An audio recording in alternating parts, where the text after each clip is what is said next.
दोस्तों, सबसे पहले मैं एक नौजवान होने के नाते भारतीय राष्ट्रीय कांग्रेस की जो मौजूदा स्टीयरिंग कमेटी है उसने जो संविधान में एक संशोधन किया है कि पार्टी प्रतिनिधित्व में हर एक स्तर पर 50 वर्ष से कम उम्र के व्यक्ति को 50% तक सीट जो आरक्षित किया गया है, मैं इस देश के नौजवानों के बिहाफ पर भारतीय राष्ट्रीय कांग्रेस को कोटि कोटि धन्यवाद करना चाहता हूं।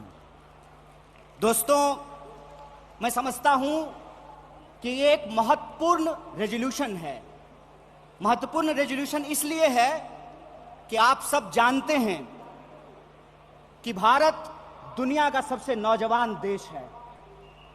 दुनिया का हर 5वां नौजवान कोई ना कोई भारतीय है। ऐसे वक्त में देश की दशा क्या होगी, देश की राजनीति क्या होगी, समाज का स्वरूप क्या होगा और हमारे आने वाले भविष्य का मुस्तकबिल क्या होगा, इसको इस देश का नौजवान तय करेंगे। कांग्रेस पार्टी ने इस बदलाव को महसूस किया है, उसके लिए हम अपने वरिष्ठ नेतृत्व को बहुत बहुत धन्यवाद देना चाहते हैं। दोस्तों, आज जब रायपुर में देश की सबसे पुरानी पार्टी उसका 50वां महाधिवेशन हो रहा है, तो हमारे सामने कुछ महत्वपूर्ण सवाल हैं और उन्हीं महत्वपूर्ण सवालों पर चर्चा करने के लिए यह हमारा डिस्कशन हो रहा है, यह प्लेनरी सेशन हो रहा है। और यहां मैं आपके बीच मौजूद हूं हमारे देश के इकोनॉमिक, आर्थिक और राजनीतिक रेजोल्यूशन क्या होना चाहिए उसके संबंध में कुछ बातें रखने के लिए। सबसे पहली बात तो हमको यह समझना चाहिए, देश की अर्थव्यवस्था देश के लोगों को नजरअंदाज करके नहीं चल सकती है। कोई भी ऐसी आर्थिक नीति जिसमें देश के लोगों को नजरअंदाज किया गया है, वो आर्थिक नीति देश की आर्थिक नीति नहीं हो सकती है। और आज हम जिस मोड़ पर खड़े हैं, हम देख रहे हैं कि नारा देश का लगाया जाता है, नाम देश का लिया जाता है और तिजोरियां दोस्त की भरी जाती है। ऐसी आर्थिक नीतियां आज इस देश के अंदर लाई जा रही है। मेरा एक सीधा सवाल है इस देश के हुक्मरानों से, कांग्रेस पार्टी का एक आम कार्यकर्ता होने के चलते, कि ऐसी कौन सी ऐसी नीति है कि देश गरीब हो रहा है। हमारा आर्थिक आंकड़ा हमको बताता है कि देश में सबसे ज्यादा बेरोजगारी है आज के वक्त में। कोई ऐसा सेक्टर नहीं है जहां बेरोजगारी सर चढ़ करके बोल नहीं रही है। आप तमाम सर्वे उठा करके देख लीजिए, लगातार अमीर और गरीब की खाई बढ़ती जा रही है। इस देश के संसाधनों पर मुट्ठी भर लोगों का कब्जा होता जा रहा है।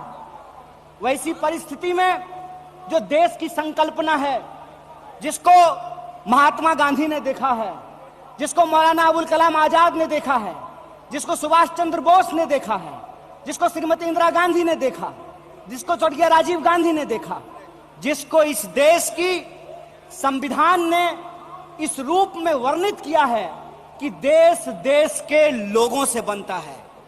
जब देश देश के लोगों से बनता है तो आप मुझे बताइए कि देश कैसे गरीब हो रहा है और देश के 2-4 पूंजीपति कैसे अमीर हो रहे हैं। यह कौन सी ऐसी जादू की छड़ी है जो मौजूदा सरकार चला रही है। आप मुझे बताइए कि आम लोगों की आमदनी घटती जा रही है और देश के 1-2 पूंजीपति दुनिया के अमीरों की सूची में जाकर के शुमार हो जाते हैं। मैं यहां यह बात स्पष्ट कर देना चाहता हूं, हमारी पार्टी अमीरों के खिलाफ नहीं है, हमारी पार्टी पूंजीपतियों के खिलाफ नहीं है, हमारी पार्टी उद्योग धंधों के खिलाफ नहीं है, हमारी पार्टी उद्योगपतियों के खिलाफ नहीं है। लेकिन हम ऐसा देश नहीं चाहते हैं जहां आम लोगों के पास रोटी नहीं हो और प्रधानमंत्री के पास चलने के लिए 8,500 करोड़ का विमान हो। हम ऐसा देश नहीं चाहते हैं कि इस देश के आम लोगों के हाथ में शिक्षा नहीं हो, कलम नहीं हो, स्लेट नहीं हो, कंप्यूटर नहीं हो, मोबाइल नहीं हो और इस देश की जो सरकारी संपत्तियां हैं, बीएसएनएल के बारे में क्या कहा गया? बीएसएनएल के बारे में कहा गया, बीएसएनएल का मतलब होता है भाई साहब नहीं लगेगा।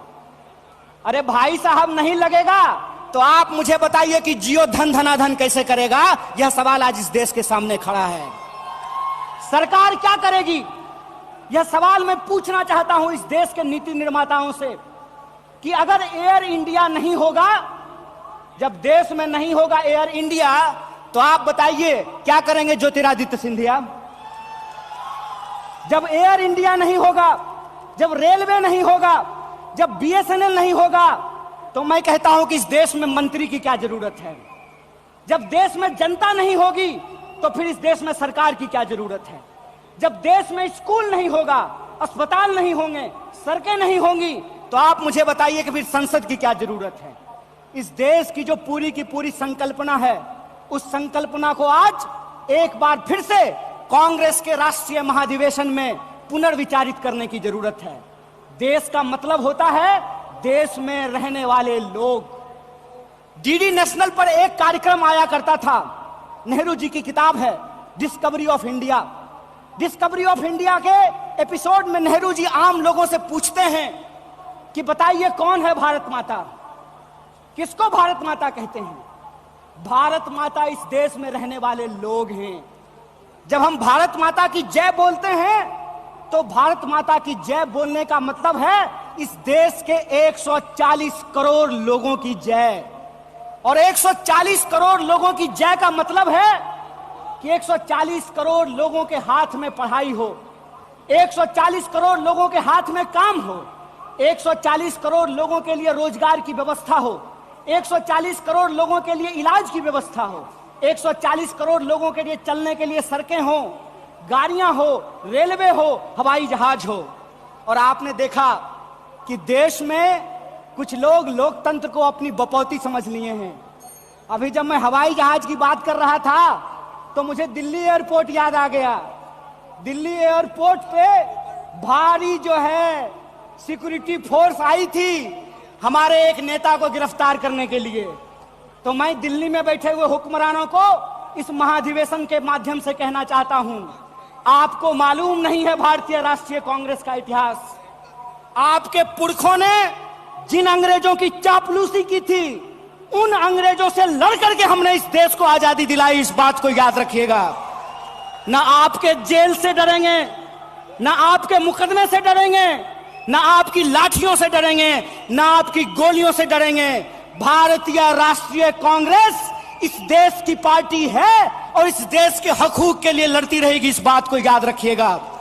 और आज के समय में जो आर्थिक लूट की नीतियां चल रही हैं कि प्राइवेटाइजेशन ऑफ प्रॉफिट और सोशलाइजेशन ऑफ लॉस, फायदा होगा तो अदानी का और नुकसान होगा तो एलआईसी का, ये हम नहीं चलने देंगे। इस बात को आप याद रखिएगा। फायदा होगा तो प्रधानमंत्री जी के दोस्त का और नुकसान होगा तो इस देश के आम लोगों का पैसा जो एसबीआई में पड़ा हुआ है उसका, ये हम नहीं चलने देंगे। इस बात को याद रखिएगा। इसीलिए हमारा पॉलिटिकल और इकोनॉमिक रेजोल्यूशन ये है कि भारतीय राष्ट्रीय कांग्रेस इंडियन कॉन्स्टिट्यूशन का सेफ गार्ड है। हम इंडियन कॉन्स्टिट्यूशन के पहरेदार हैं। हम इंडियन कॉन्स्टिट्यूशन के असली चौकीदार हैं। इस बात को याद रखिएगा। और इंडियन कॉन्स्टिट्यूशन इस बात को रिजॉल्व करता है, we the people of India. और यह जो we the people of India है, इसमें इस देश में रहने वाले वो तमाम लोग, चाहे हिंदू हो, मुसलमान हो, सिख हो, ईसाई हो, जैन हो, पारसी हो, बुद्धिस्ट हो या वैसे भी लोग जो किसी धर्म को नहीं मानते हैं, वो सब भारत के लोग हैं। और उनके हकूक के लिए, उनके अधिकार के लिए, कल्याणकारी राज्य की अवधारणा को बचाए रखने के लिए भारतीय राष्ट्रीय कांग्रेस संघर्ष करेगी। और यही जो पॉलिटिकल रेजोल्यूशन है कि हम देश के लोगों के बुनियादी सवालों के लिए रोजी रोटी, कपड़ा, मकान, शिक्षा, स्वास्थ्य, सड़क, बिजली, पानी और इस देश के संविधान के लिए संघर्ष करते रहेंगे। इसी आशा और उम्मीद के साथ आप तमाम सम्मानित मंच और आप तमाम प्रतिनिधियों का एक बार पुनः स्वागत करते अपनी बात को खत्म करूंगा। शुक्रिया। इनकलाब जिंदाबाद। जय हिंद, जय भारत, जय कांग्रेस।